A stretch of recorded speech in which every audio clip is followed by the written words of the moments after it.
Sambo here, trying something new. This is my first time at this. Passionfruit jam. Passionfruit are just starting to come on at the moment. I've probably picked about 3 dozen this morning, although they're not very big. Now, I've just been reading the recipe on the passionfruit jam.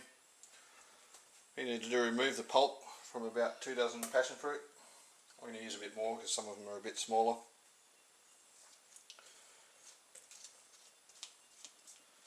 And you keep that aside. Half the shells, and I'm using the bottom half of the shells. You keep those, cover them with water, just a cup of water, and let them sit overnight. So I'll let these shells soak overnight, and then tomorrow I'll bring them to the boil and boil them for about half an hour. And that will soften up this white pith inside there, and then I'll scrape that out and chop it up finely.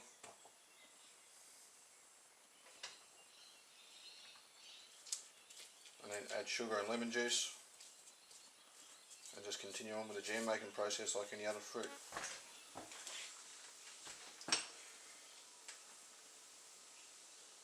Right, it's Sunday now. I've had these passionfruit shells soaking overnight.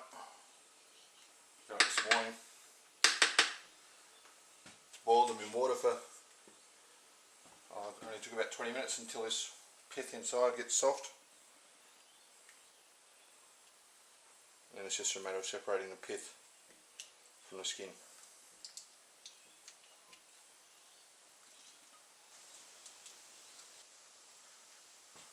I've saved the water that I boiled them in. I'll add that to the mix when I'm cooking it up.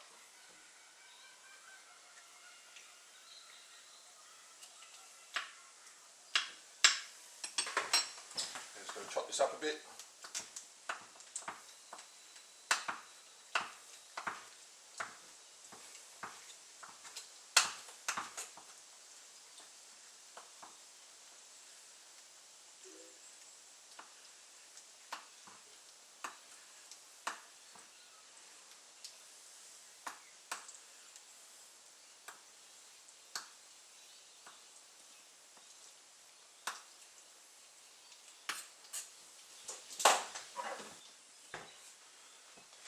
Yeah, I've got my pot, add a pith to that,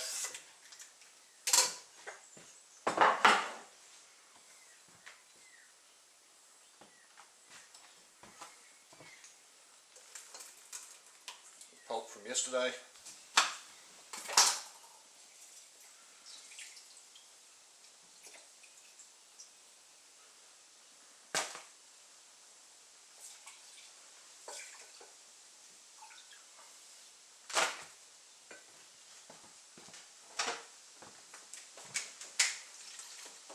juice of 1 lemon,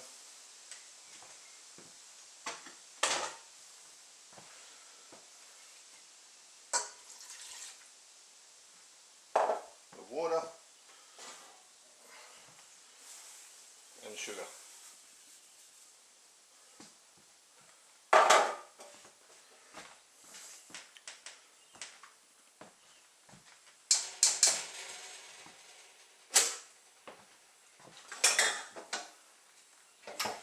Then it's just a matter of cooking it until it sets.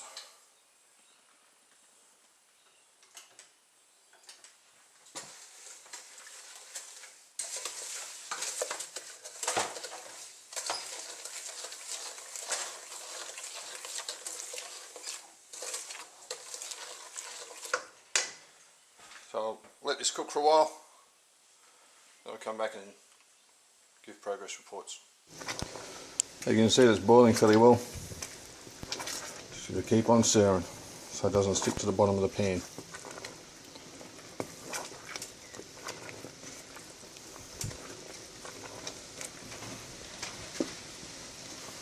try and break up some of this pith.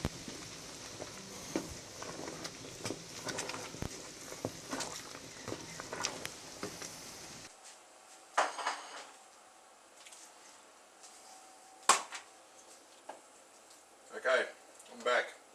Now you probably noticed I'm in what looks like a completely different kitchen. It's because I am. I got that excited last time about making my first batch of Passionfruit Jam. I forgot to film the end of it. So here I am. I've had this batch cooking for a while. And I'm just doing the gel test now. So I'll let that sit there for a bit. And I'll try and push my finger through it. Got a nice contrast there between the jam and the white plate. So hopefully you'll be able to see it wrinkle fairly well.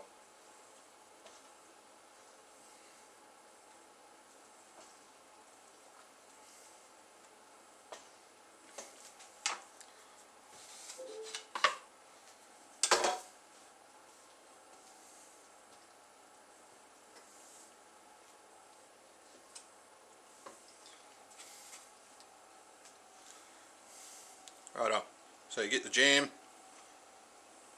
and you just push your finger through it and it wrinkles up in front of your finger. Doesn't taste too bad. So anyway, I'll get set up for pouring the jam and I'll be back. Okay, now it's just a matter of pouring it into jars. While I've been making the jam, I've had these jars sitting in the oven at about 100 degrees Celsius. What that does, it heats the jars up so that you're not pouring hot jam into cold jars, which will cause the glass to crack, and it also sterilises the jars. I've also had the lids on a slow boil while I've been making the jam. Softens up the rubber inside the lid to make a good seal, and again sterilises the lids. Then it's just a matter, once you've got your jars filled up almost to the top,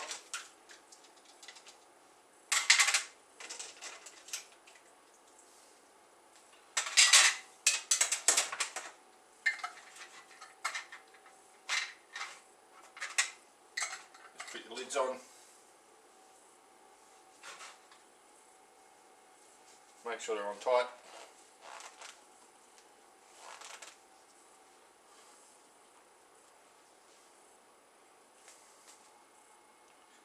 And let the jam cool down.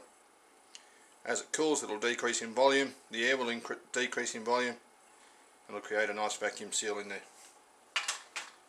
Packed like that, it's good for at least a year.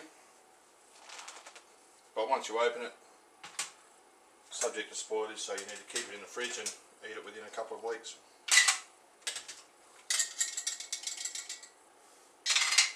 So that's it. Passionfruit jam. Thanks for watching, and until next time, I'll see you later on.